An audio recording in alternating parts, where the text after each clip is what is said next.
শুরু হতে চলেছে আজকের গল্প প্লট।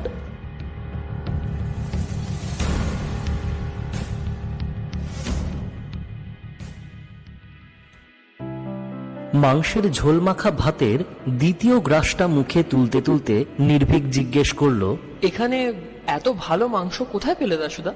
সামনে দাঁড়িয়ে থাকা দাশুদা ওরফে দাশরথীর মুখে ফুটে উঠেছে বিনয় মিশ্রিত আহ্লাদের হাসি। সে হাত কচলে জবাব দিল, আগে পাশের গ্রামে প্রতি রবিবার হাট বসে। শহর থেকে মাছ মাংস আনাজের কয়েকটা গাড়ি আমাদের গ্রামের ওপর দিয়েই ওখানে যায়। তা ওদের দু একজনের সঙ্গে আমার একটু আধটু আলাপ আছে। কাল রাত্রে দাদাবাবু আপনার আসার কথা ফোনে জানানোর পরে আজ সকালে যখন বাজারে বেরিয়েছিলাম তাদেরই একজনের সঙ্গে দেখা হয়ে গেল। তা ওর থেকেই খানিকটা। রান্না কি তুমি করেছো? আগে নির্ভীক চমকিত হলো।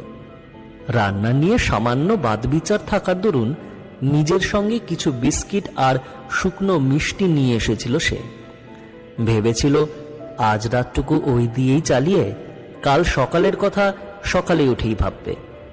কিন্তু রাতেই যে দাশুদার হাতের এমন উপাদেয় পাঁঠার মাংসের ঝোল আর ভাত মিলবে তা সত্যিই তার কল্পনাতীত ছিল। তাই আর কোনো প্রশ্ন না করে এবার পুরোপুরি খাওয়ায় মনোনিবেশ করল নির্ভীক। পরম তৃপ্তি সহকারে চিবোতে লাগলো মেটের টুকরো। কিশোর সাহিত্যের ইতিহাসে নির্ভীক রায় একজন উজ্জ্বল নক্ষত্র। যদিও মূলত ভৌতিক গল্পের এলাকাতেই তার যাতায়াত, তাও খুব অল্প সময়ের মধ্যেই সেখানকার একজন অপ্রতিরোধ্য পথচারী হয়ে উঠেছে সে। পেশায় ইন্স্যুরেন্স এজেন্ট হলেও লেখালেখির সূত্রে প্রায়শই তাকে নানান সাহিত্য সভায় অংশগ্রহণ করতে হয়। আর এমনই এক গল্প পাঠের আসরে গতকাল দেখা তন্ময়ের সঙ্গে। তন্ময় নির্ভীকের স্কুলের সহপাঠী। বর্তমানে একটা প্রাইভেট ফার্মে ছোটখাটো চাকরি করে। বিয়ে থা করেনি, একমাত্র শখ লিটল ম্যাগাজিন সম্পাদনা করা। গত বছর পর্যন্ত অন্য একজনের সম্পাদিত একটি লিটল ম্যাগাজিনের কার্যনির্বাহী কমিটির সদস্যপদ অলংকৃত করেছিল সে। কিন্তু এই বছর থেকে আরো কয়েকজন সাহিত্য অনুরাগীকে সঙ্গে নিয়ে নিজেই একটা লিটল ম্যাগাজিন চালু করতে চলেছে, যার প্রথম সংখ্যাটা হবে শিশু কিশোরোপযোগী ভূত সংখ্যা। ফলে গল্প পাঠের আসরে নির্ভীকের সঙ্গে দেখা হওয়া মাত্রই তন্ময় তার থেকে চেয়ে বসেছিল একটা গল্প বা উপন্যাস। নির্ভীক সরাসরি ফেরায়নি বন্ধুকে, শুধু বলেছিল সম্প্রতি একটা বড়সড় ভৌতিক উপন্যাস শেষ করার দরুন তার মাথা একদম ফাঁকা। তখন তন্ময়ই উপায় বাতলেছিল। বলেছিল, আমার মামার বাড়ি কদমডাঙ্গাতে, চলে যা। জায়গাটা এখনো প্রায় অজপাড়াগা। উপরন্তু বাড়িটাও প্রায় 100 বছরের পুরনো। তোর অভিজ্ঞ চোখ দেখবি ফাঁক ফোকরে কোনো না কোনো প্লট ঠিক পেয়ে যাবি। দিন কতক থেকে আয় বরং ওখান থেকে। কিরে, পারবি যেতে? পরামর্শটা নির্ভীকের মন্দ লাগেনি। দিন সাথে কর্মবিরতি নিলে অসুবিধে নেই। তাছাড়া পুরনো দিনের বাড়ি, ধ্যারধ্যারে গোবিন্দপুর ইত্যাদি নিয়ে তার একটা স্বতঃস্ফূর্ত কৌতূহলও আছে। তাই সহজেই সে রাজি হয়ে গিয়েছিল তন্ময়ের প্রস্তাবে।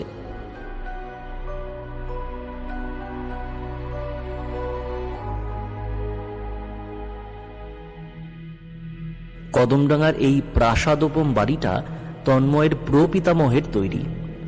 তিনি ছিলেন ওই গ্রামের অন্যতম বিত্তশালীদের মধ্যে একজন। তন্ময়ের দাদু তার একমাত্র সন্তান। গ্রামের স্কুল থেকে কোনো মতে ম্যাট্রিক পাশ করে উচ্চশিক্ষার জন্য কলকাতায় চলে যাওয়ার পর আর কখনো পাকাপাকিভাবে গ্রামে ফিরে আসেননি। লেখাপড়া শেষ করে ওখানেই আরম্ভ করে দিয়েছিলেন স্বাধীন ব্যবসা। অবশ্য মা বাবা এখান থেকে পুরোপুরি কলকাতায় থিতু হতে না চাওয়ায় দু জায়গাতেই তাঁর যাতায়াত ছিল নিয়মিত। তন্ময়ের দাদু দিদিমার 2 ছেলে মেয়ে, তন্ময়ের মা আর মামা। মামা বড়, মা ছোট। তারাও কেউ দেশের বাড়িতে থাকেনি।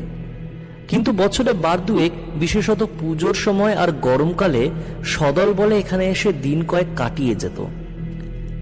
একদম ছেলেবেলায় তন্ময়ও বেশ কয়েকবার এসেছে মা, বাবা, মামা, মামির সঙ্গে। কিন্তু মামা মামি হঠাৎ দুর্ঘটনায় মারা যাওয়ার পর তাদের এখানে আসা প্রায় বন্ধই হয়ে গেছে। সে প্রায় বছর 25 আগেকার কথা। আজকাল তন্ময়ী বছরে একবার করে বন্ধু বান্ধব নিয়ে ঘুরে যায় মামার বাড়ি থেকে। মামার বাড়ি বলতে যদিও জরাজীর্ণ বাড়িটা ছাড়া আর কিছুই এখন অবশিষ্ট নেই। বাগানটাও প্রায় জঙ্গল হয়ে গেছে। অত কিছু একা হাতে তত্ত্বাবধান করা দাশরথীর পক্ষে অসম্ভব। সে তন্ময়ের ঠাকুরদার আমলের লোক। ছোট থেকে এই বাড়িতে মানুষ হয়েছে। বাড়িটা তার কাছে নিজের প্রাণ তুল্য। তাই এ হেন প্রাণসম অট্টালিকার দেখভাল যথাসম্ভব ত্রুটিমুক্তভাবেই করার চেষ্টা করে সে। বিনিময়ে তন্ময়রা প্রতি মাসে তার খোরাকি এবং মাইনে বাবদ কিছু টাকা কলকাতা থেকে পাঠিয়ে দেয়। তাছাড়া তন্ময় তাকে একটা মোবাইলও কিনে দিয়েছে, যোগাযোগ রাখার সুবিধে। গ্রামের পাবলিক বুথটা বিশেষ ভরসাযোগ্য নয়। দাশরথী যদিও শুরুতে নিতে রাজি হয়নি, অনেক ওজোর আপত্তি দেখিয়েছিল। কিন্তু পরে দাদাবাবুর জোরাজুরিতে শুধু যে নিতে রাজি হয়েছে তাই নয়, এখন দিব্যি ব্যবহারও করতে পারে। ফোনের রিচার্জটা যদিও তন্ময় করে দেয় কলকাতা থেকে। গতকালও নির্ভীক রাজি হওয়ার পর বাড়ি ফিরেই ফোনে দাশুদাকে সব জানিয়ে রেখেছিল তন্ময়। বলেছিল তার এই বন্ধু একজন বিশিষ্ট লেখক। উপরন্তু কাজের চাপে সে সঙ্গে আসতে পারছে না, সুতরাং তার যত্ন আত্মীতে যেন কোনো খামতি না থাকে। এটা তন্ময়ের মান সম্মানের প্রশ্ন। দাশরথী যে নিজের দাদাবাবুর নির্দেশ অক্ষরে অক্ষরে পালন করছে তার প্রমাণ রাত 10টায় মুখের সামনে পাওয়া এই মাংসের ঝোল ভাত। নির্ভীক মনে মনে স্বীকার না করে পারল না, দাশরথীর সুদক্ষ তত্ত্বাবধানের দৌলতেই এই বাড়িটা এখনো মানুষের বাসযোগ্য রয়েছে। না হলে কবেই বাদুর চামচিকেদের আড্ডাখানা হয়ে যেত। পাশাপাশি এটাও মনে হলো এখানে দিন কত কাটাতে পারলে মন মেজাজ খোলতাই হয়ে যাবে। সেই মত অবস্থা চমকপ্রদ একটা প্লট পেয়ে যাওয়া কিছুই অস্বাভাবিক নয়। কাজেই তন্ময়ের পরামর্শটা গ্রহণ করে সে যে যথেষ্ট বিচক্ষণতার পরিচয় দিয়েছে তাতে কোনো সন্দেহ নেই। খাওয়া দাওয়া মিটতে লাগলো মিনিট 20। একে দাশরথীর রাধা সুখাদ্য প্রায় দীর্ঘ 4.5 ঘন্টার পথশ্রমে ক্লান্ত নির্ভীকের শরীর অবিলম্বে চাইছে নরম বিছানার আদর। তাই দাশুদা তাকে তার ঘর দেখিয়ে দেওয়া মাত্রই সে শুয়ে পড়ার সিদ্ধান্ত নিতে দেরি করল না। কিঞ্চিত ইতস্তত সুরে দাশুদা জিজ্ঞেস করল, তা এত বড় ঘরে আপনার একা শুতে ভয় করবে না তো? ঘরটা একজনের তুলনায় সত্যিই বেশ বড়, পুরনো দিনের বাড়ি যেমন হয় আর কি। নির্ভীক জবাব দিল, আমার নাম কি জানো তো? ভয় পাওয়া আমায় সাজে না। ইশারাটার মানে বুঝতে দাশরথীর অসুবিধে হয়নি। মৃদু হেসে বলল, তাও যদি অসুবিধা হয় আমি ঘরের মেঝেতে বিছানা করে শুয়ে পড়তে পারি। কোনো অসুবিধা হবে না। দাশুদাকে আশ্বস্ত করল নির্ভীক। তুমি নিশ্চিন্তে গিয়ে নিজের ঘরে শুয়ে পড়তে পারো, কোনো দরকার পড়লে তোমায় ডাকবো। দাশরথী আর কথা বাড়াল না, কিন্তু দুশ্চিন্তার ছাপটা তার মুখে লেগেই রইল।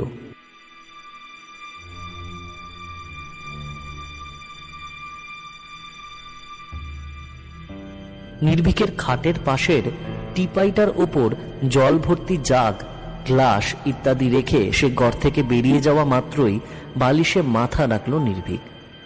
মাথার ওপর মৃদু মৃদু ফ্যান ঘুরছে। ঘরে হালকা ডিম লাইটের আলো। নির্ভীক অনুভব করল ঘুমে দু চোখ জুড়িয়ে আসছে ধীরে ধীরে। ঘুমটা ভেঙে গেল মাঝরাত্রে।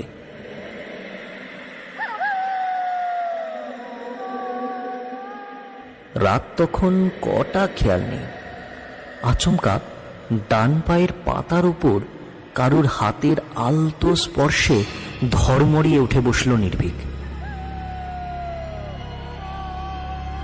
পাশে রাখা মোবাইলের টর্চটা জেলে পায়ের কাছে ফেলে দেখল সেখানে জমাট বাঁধা অন্ধকার ছাড়া কিচ্ছু চোখে পড়ছে না। তবে কি নিজেরই মনের ভুল? তাই হবে। বড় একটা হাই তুলে নির্ভীক মোবাইলের ঘড়িটায় চোখ বোলালো। 1:17। না, ভোর হতে এখনো ঢের দেরি আছে। আড়মোড়া ভেঙে সবে সে দ্বিতীয় দফা ঘুমের প্রস্তুতি নিতে যাবে এমন সময় তাকে দস্তুর মতো চমকি দিয়ে প্রথমে ফ্যানটা বন্ধ হয়ে গেল। তারপর তপ করে নিভে গেল ডিম লাইটের আলো। নির্ভীকের বুকের ভেতরটা সামান্য কেঁপে উঠল। যদিও এমনিতে সে বেশ ডাকাবুকো ছেলে, কল্পনার নিখুঁত বুননে দুর্দান্ত ভৌতিক গল্প পাঠকদের পরিবেশন করলেও ব্যক্তিগতভাবে ভূতে বিশ্বাস বা আতঙ্ক কোনোটাই তার নেই। তাও সম্পূর্ণ অপরিচিত পরিবেশে এমন অপ্রত্যাশিত একটি পরিস্থিতিতে পড়লে মনে সামান্য অস্বস্তির উদ্রেক হওয়াই স্বাভাবিক। অবশ্য এই অজপাড়া গায়ে যখন তখন লোডশেডিং হওয়াটাও কিছু অস্বাভাবিক নয়। সম্ভবত সেই কারণেই দাশুদা জলটলের পাশে খানকতেক মোমবাতি আর এক বাক্স দেশলাইও রেখে গেছে। একটা মোমবাতি জ্বালিয়ে জলের জাগের পাশে রাখল নির্ভীক।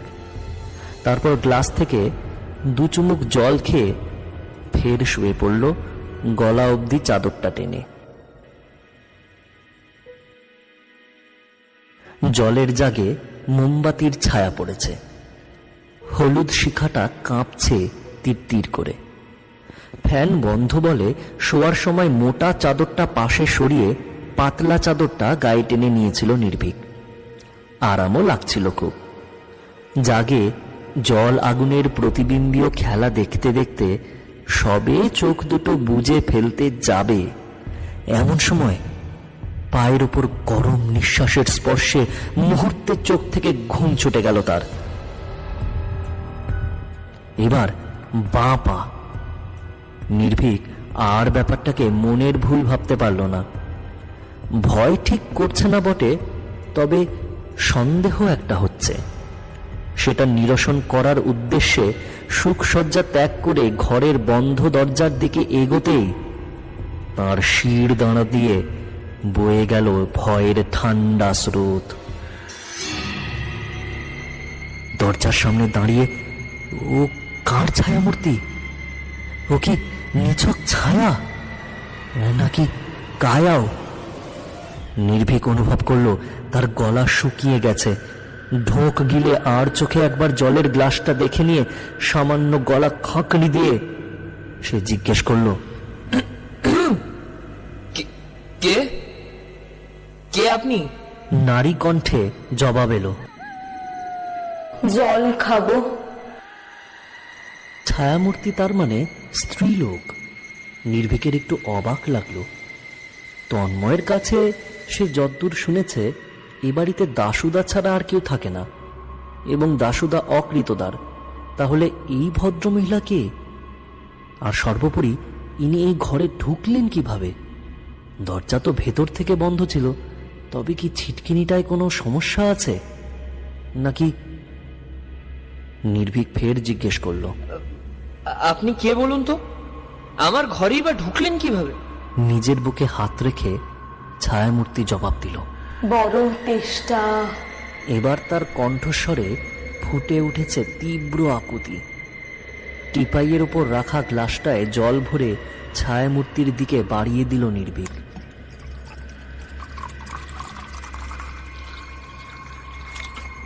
কাছাকাছি যেতে সাহস হচ্ছে না, তাই হাত ছয়েক দূর থেকেই বলল, নিন। ছায়ামূর্তি গ্লাসের দিকে হাতও বাড়ালো না, উল্টে খসখসে গলায় বলে উঠল, ওতে হবে না। তাহলে আসুন আমার সঙ্গে। কোথায়? জলের কাছে আসুন। শেষ আসনটা কিঞ্চিত ধমকের সুরে বলে নির্ভীককে হাত ছানি দিয়ে ডাকল ছায়ামূর্তি।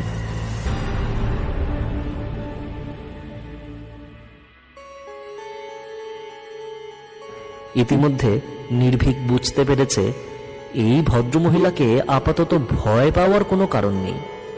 এমনকি ইনাকে নিছক ছায়া ভাবতেও মন পুরোপুরি সায় দিচ্ছে না, বরং মস্তিষ্ক বলছে এর পেছনে অন্য কোনো গল্প আছে। সম্ভবত এই মহিলার কায়ারূপটি আগে থেকেই এই ঘরে ঢুকে কোনো কোনায় ঘাপটি মেরেছিল। হয়তো উদ্দেশ্য ছিল নির্ভীককে ভয় দেখিয়ে এই বাড়ি থেকে দূর করার। গ্রামেগঞ্জের পরিত্যক্ত বাড়িগুলোতে এমন তো কত ঘটনাই ঘটে। উপরন্তু এ বাড়ির রক্ষণাবেক্ষণ করার আবার তেমন কেউ নেই। আর দাশুদা, কে বলতে পারে দাশুদারও এই ভদ্র মহিলার সঙ্গে কোনো রকম যোগসাজশ আছে কিনা। হয়তো এ বাড়ির কোথাও কোনো অসামাজিক কাজকর্ম চলছে, যেটাকে সকলের অগোচরে রাখার জন্য এই পুরো পরিকল্পনাটাই দাশুদারই মস্তিষ্ক প্রসূত।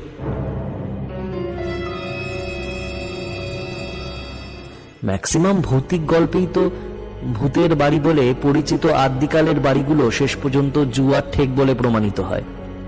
তাহলে বাস্তবে তেমনটা হতে বাধা কোথায়? সাহিত্য না সমাজের দর্পণ? কথাটা মাথায় আসতেই নির্ভীকের অপ্রস্তুত ভাব কিছুটা কেটে গেল। সে ঈষৎ ধমকের সুরে বলে উঠল, জলের কাছে মানে? এই তো দিচ্ছি জল, নিন। ওতে হবে না। কেন? ছায়ামূর্তি আর কোনো জবাব দিল না। নির্ভীক বেশ বুঝতে পারছে এই জল ব্যাপারটার মধ্যে কোনো একটা রহস্য লুকিয়ে আছে। সেটার সমাধান না হওয়া পর্যন্ত এই আপদের এখান থেকে বিদায় হওয়ার কোনো সম্ভাবনা নেই। এদিকে তার নিজের মাথায়ও রোখ চেপে গেছে, তাই ব্যাপারটার শেষ না দেখে ছাড়বে না এমনটাই মনস্থ করে সে ট্রাউজার্সের পকেটে মোবাইলটা ঢুকিয়ে বলল, বেশ, চলুন দেখি কোথায় আপনার।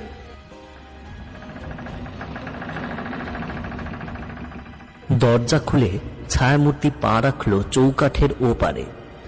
পেছন পেছন নির্ভীক। প্রায় হাত চারেক দূরত্ব রেখে হেঁটে চলেছে দুজন।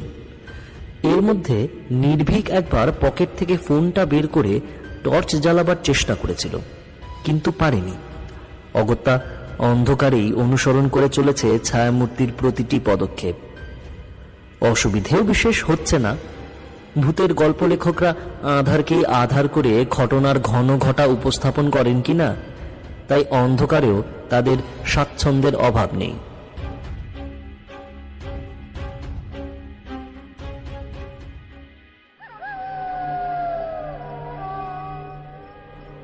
এইভাবে প্রায় মিনিট সাতেক চলার পর টানা বারান্দা পার হয়ে সিঁড়ি দিয়ে নেমে দালান পেরিয়ে তারা যেখানে পৌঁছল সেটা উঠোন। উঠোনটা বিশাল। ছায়ামূর্তি এগিয়ে গেল তার পশ্চিম কোণে অবস্থিত পরিত্যক্ত কুয়োটার দিকে। তারপর হাত ছানি দিয়ে কাছে ডাকলো নির্ভীককে। নির্ভীক পায়ে পায়ে এগোলো ছায়ামূর্তির দিকে। আজ বোধহয় পূর্ণিমা।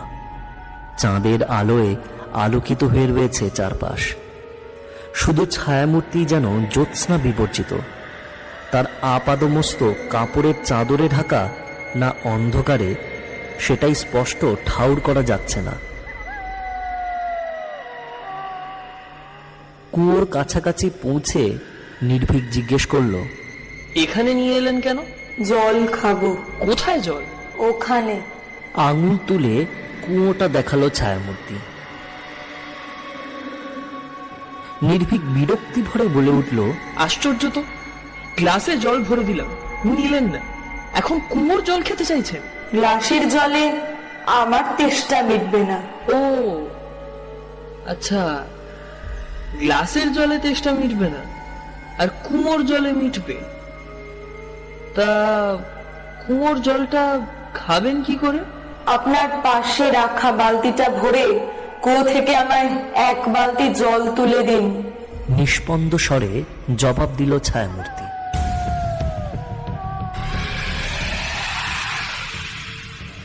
হঠাৎ নির্ভীকের মাথায় একটা বুদ্ধি খেলে গেল। সে ভ্রু কুঁচকে বলল, বেশ বললেন তো কথাটা, অতিথি আপ্যায়ন করতে গেলাম, ফিরিয়ে দিলে, আর এখন বলছেন কুয়ো থেকে জল তুলে দিতে। চিনি না, জানি না, আপনার হুকুম আমি মানবো কেন? আমি কি আপনার চাকর? ছায়ামূর্তি এবার হেসে উঠেছে, নিঃশব্দ অদৃশ্য হাসি। শুধু তার শরীরের মৃদু আর মাথার সামান্য ওঠানামা দেখে বোঝা গেল সে হাসছে। হেসে বলল, আমার পরিচয় জানতে চান আপনি? অবশ্যই চাই। জোরের সঙ্গে জবাব দিল নির্ভীক। বেশ, আগে আমায় জল তুলে দিন, তারপর আমি নিজের পরিচয় দেব। অবশ্য আমার দেওয়ার প্রয়োজন হবে না, আপনি নিজেই জানতে পারবেন। কিভাবে? আগে জলটা দিন, তারপর। নির্ভীকের কৌতূহলের পারদ উত্তরোত্তর চড়ছে। এই ভদ্রমহিলার পরিচয়ের পাশাপাশি ইনার জল নিয়ে এত জল ঘোলা করার কারণটা জানার জন্যেও ছটফটিয়ে উঠছে মন। তাই এবার আর বাক্য ব্যয় না করে পাশে রাখা বালতিটা হাতে তুলে নিল সে। বেশ বড় আর ভারী লোহার বালতি, হাতলে লাগানো শক্তপোক্ত মোটা একটা দড়ি। হাতল ধরে বালতিটাকে কুয়োর অতলে নামিয়ে দিল নির্ভীক। তারপর অপেক্ষা করতে লাগলো বালতি ভারী হয়ে ওঠার।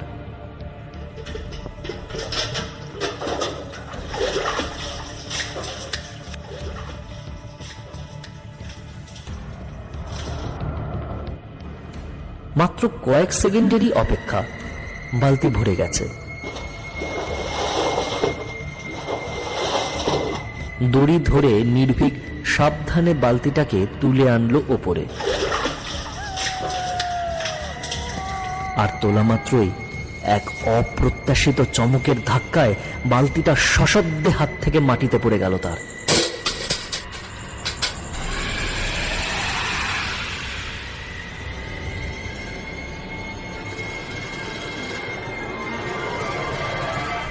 জল কোথায়?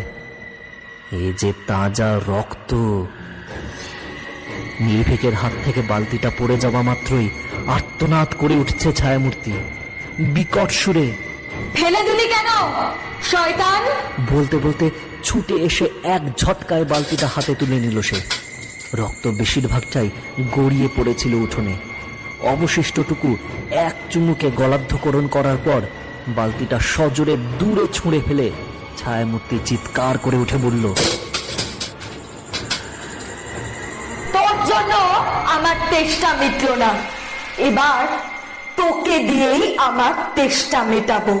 কথাটা বলেই এক পা দু পা করে ছায়ামূর্তি এগিয়ে আসতে লাগলো নির্ভীকের কাছে।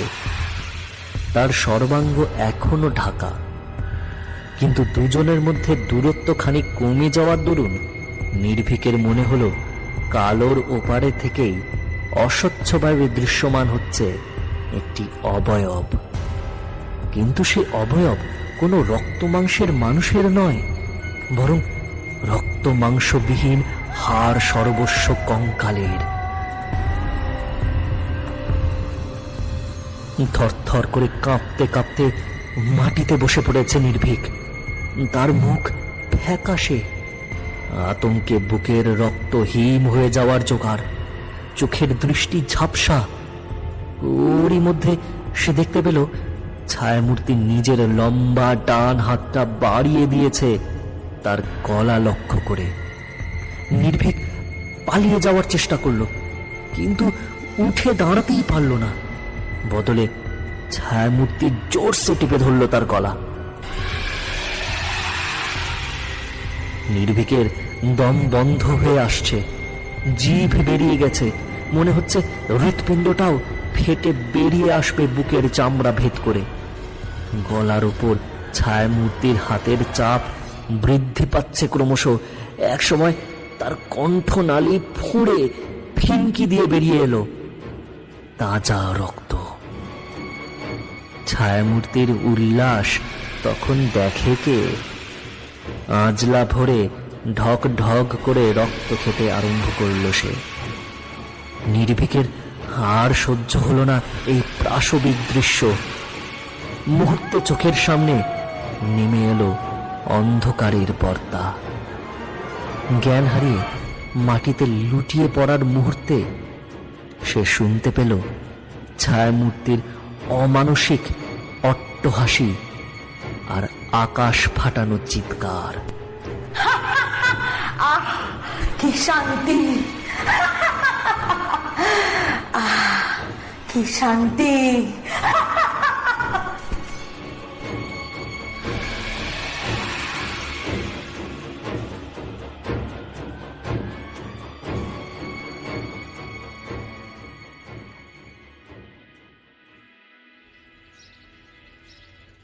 জ্ঞান ফিরল পরদিন সকালে। গাঁটে গাঁটে অসহ্য যন্ত্রণা।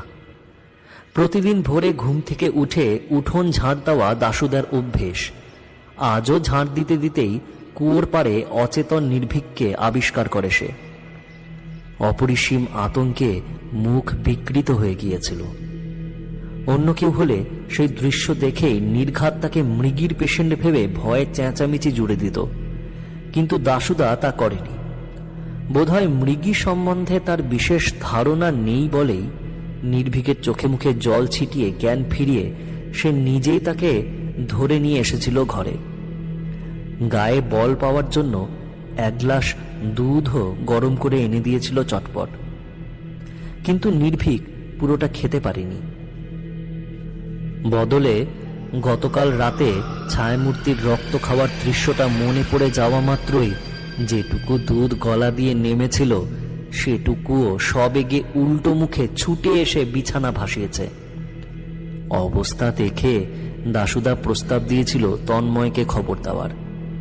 নির্ভীক রাজি হয়নি, বলেছিল কিছুক্ষণ বিশ্রাম নিলেই ঠিক হয়ে যাবে। তাই দাশুদাও আর তাকে বিরক্ত করেনি। ঘন্টা 4-5 ঘুমিয়ে নির্ভীক ওঠার পর তাকে স্নানের জন্য গরম জল এনে দিয়েছে। নির্ভীক বলেছিল দুপুরে কিছু খাবে না, তাও দাশুদা জোর করে কিছুটা সেদ্ধ ভাত তাকে খাইয়েছে। খাওয়ার দাওয়ার পর সে কিছুটা ধাতস্থ হতে দাশুদা জিজ্ঞেস করল, আচ্ছা এবার বলুন তো কাল রাতে ঠিক কি হয়েছিল? আপনি কুয়োর ধারে কি করতে গিয়েছিলেন? নির্ভীক তৎক্ষণাৎ কোনো জবাব দিতে পারল না।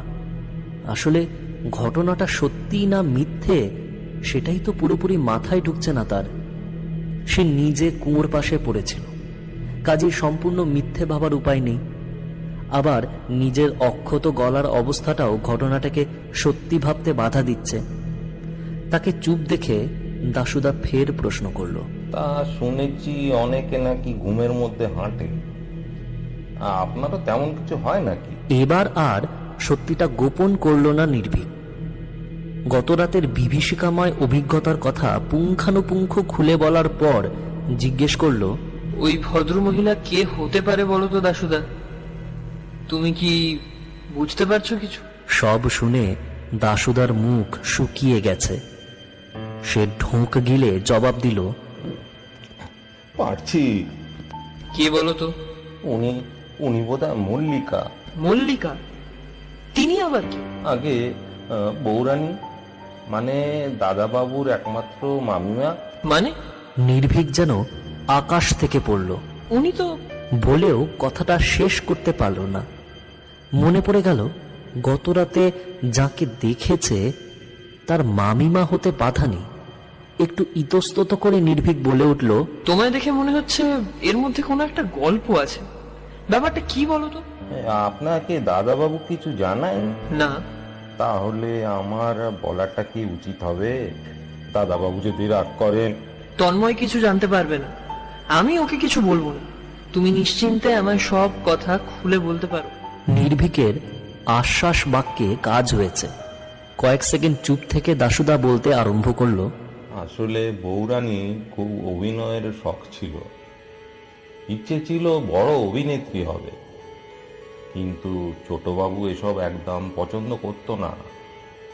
তাই বৌরানী ছোটবাবুকে লুকিয়ে একবার কোন একটা সিনেমায় যেন ছোট্ট একটা রোল করে এসেছিল।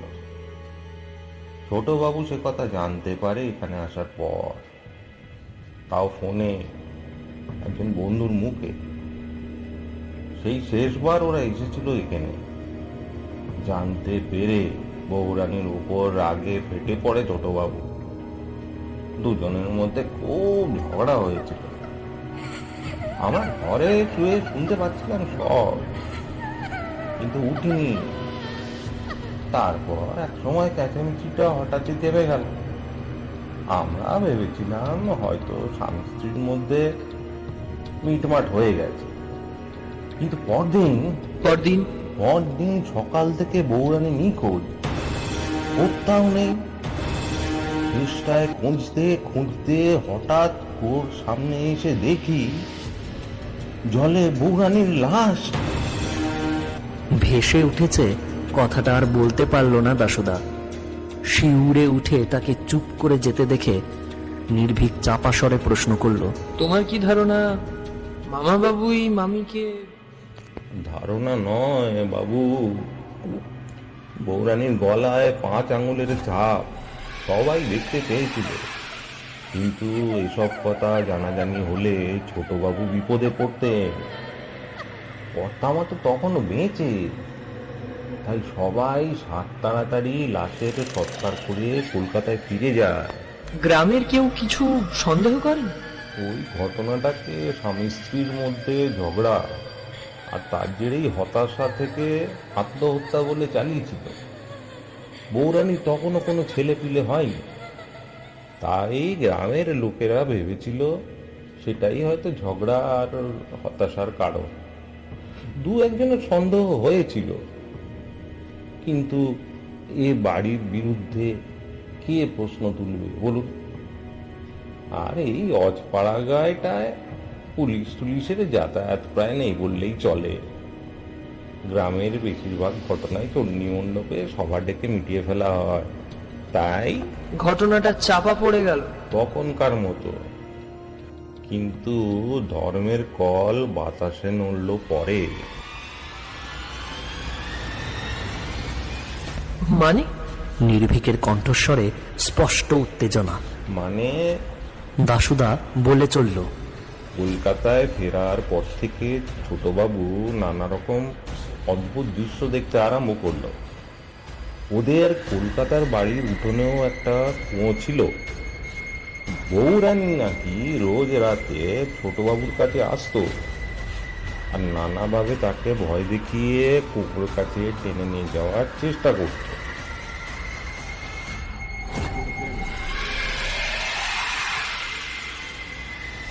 সকলে ছোটবাবুকে অনেক বুঝিয়েছিল যেটা তার মনের ভুল, কিন্তু ছোটবাবু তাদের কথা মানতে চায়নি।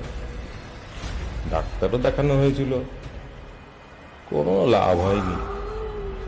শেষে অবস্থা এমন হয়েছিল যে রাত বাড়তে আরম্ভ করলেই ছোটবাবু সারা গায়ে চাদর মুখ দিয়ে পালঙ্কের তলায় বসে ঠক ঠক করে কাঁপত, আর আমি যাব না বলে গুঙিয়ে গুঙিয়ে কাঁদত।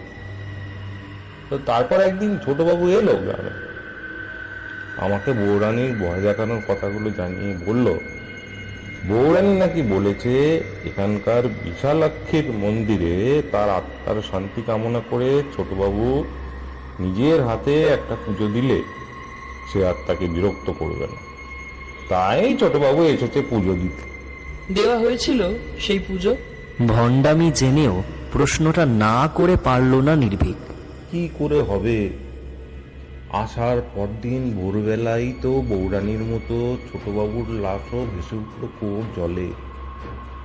টলটলে জল, রক্তে লালে লাল, গলার নলি কাটা। এই মৃত্যুটা নিয়েও কোনো হইচই হয়নি? না, ছোটবাবুর ঘরে এক টুকরো কাগজে লেখা পাওয়া গিয়েছিল, আমার মৃত্যুর জন্য আমি ছাড়া কেউ দায়ী নয়। তাই দিদিমণিরা এসে তাড়াতাড়ি দাদাবাবুর লাশ শহরে নিয়ে চলে যায়। তারপরে কি হয়েছিল আমি জানি না। এই পর্যন্ত বলে একটা দীর্ঘশ্বাস ফেলে থামল দাশুদা। এক হতভাগিনীর নির্মম খুনের ততোধিক নির্মম প্রতিশোধের কাহিনী শুনতে শুনতে নির্ভীক অবাক হয়ে চেয়েছিল তার দিকে।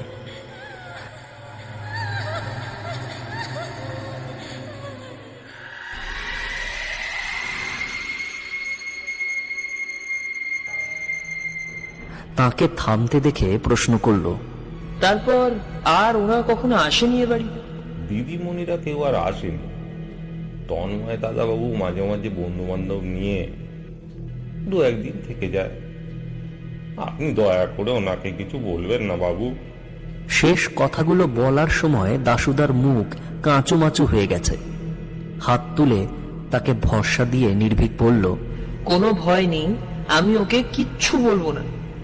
তবে এসব ঘটনার সময় তন্ময় তো বেশ ছোট, ও নিজেও আদৌ কতটা জানে সন্দেহ।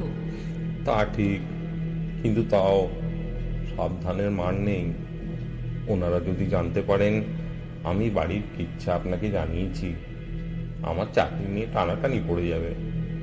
এই বয়সে চাকরি ফলে আমায় না খেয়ে। আরে কি মুশকিল, বললাম তো আমি কাউকে কিচ্ছু বলবো না।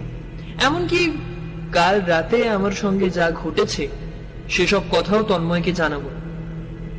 কিন্তু আমার একটা কথা বলো তো, মামা ছাড়া আর কেউ কি কখনো মামিমাকে দেখতে পেয়েছিল? মানে তন্ময় ঠাকুমা বা মা? না বাবু, তেনারা কেউ তাকে দেখতে পায়নি। আর তুমি তুমি কখনো? প্রশ্নটা শুনেই দাশুদার ঠোঁটের কোণে জ্বলে উঠেছে এক ফালি ধারালো হাসি। এতক্ষণ খাটের এক কোণে বসে গল্প শোনাচ্ছিল সে, এবার ধীরে ধীরে উঠে পড়ল সেখান থেকে। তারপর ঘর থেকে বেরিয়ে যাওয়ার আগে নির্ভীকের উদ্দেশ্যে চকিত দৃষ্টি ছুঁড়ে জবাব দিয়ে গেল, ছোট বাবু মারা যাওয়ার আগের রাত পর্যন্ত রোজ দেখতাম, তারপর আর কখনো পাইনি। আপনি যে হঠাৎ আবার কেন পেলেন? কথাটার অর্থ হৃদয়ঙ্গম হল না নির্ভীকের। দাশুদার এই আকস্মিক গাত্রোত্থানও কেমন যেন অস্বাভাবিক। এবাড়ির প্রভু থেকে ভৃত্য সকলের গতিবিধি কি রহস্যাবৃত্ত কে জানে। যাই হোক, গত রাতের অভিজ্ঞতার পর নির্ভীকের আর এখানে থাকার ইচ্ছে নেই। শরীরও এখন আগের থেকে অনেকটাই সময় ফিরেছে তার। তাই সে ঠিক করেছে বিকেল বিকেল রওনা দেবে কলকাতার উদ্দেশ্যে। সেই মতো লাগেজ গুছিয়ে নিজের ডায়েরিটা হাতে নিয়ে বসল নির্ভীক। নিয়মিত ডায়েরি লেখা তার অভ্যেস। সেই মতো গত রাত থেকে আজ সকাল পর্যন্ত দেখা এবং শোনা ব্যাপারগুলো গুছিয়ে লিখে রাখার জন্য ডায়েরিটা খুলতেই চোখে পড়ল নির্দিষ্ট পৃষ্ঠায় গোটা গোটা হরফে লেখা রয়েছে, মাননীয় লেখক বাবু, কি প্লটটা পছন্দ তো? এবার গত রাতের নিজের অভিজ্ঞতা আর আজকের শোনা ঘটনাগুলো মিলিয়ে তনুর পত্রিকার জন্য জব্বর একখানা গল্প লিখে ফেলুন দেখি। সত্যি ভূতের গল্প, তবে নায়িকার চরিত্রটা কিন্তু মল্লিকাকেই দেওয়া যায়। বেঁচে থাকতে যা পাইনি, মরার পরেও যদি না পাই, তাহলে কিন্তু আপনার নতুন ভৌতিক গল্পের জন্য আমার অনেক শুভকামনা রইল।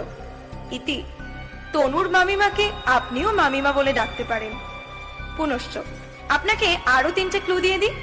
1 নম্বর, দাশুদা কিন্তু দারুণ হাতের লেখা নকল করতে পারে।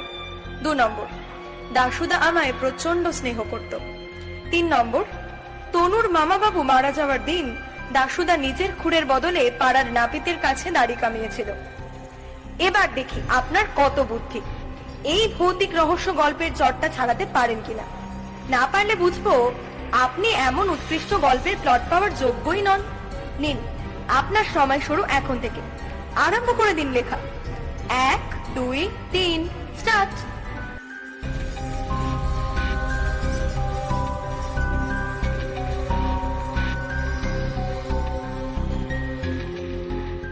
শুনছিলেন আজকের নিবেদন সাহিত্যিক জয়িতা সেনগুপ্তর লেখা ভৌতিক গল্প প্লট।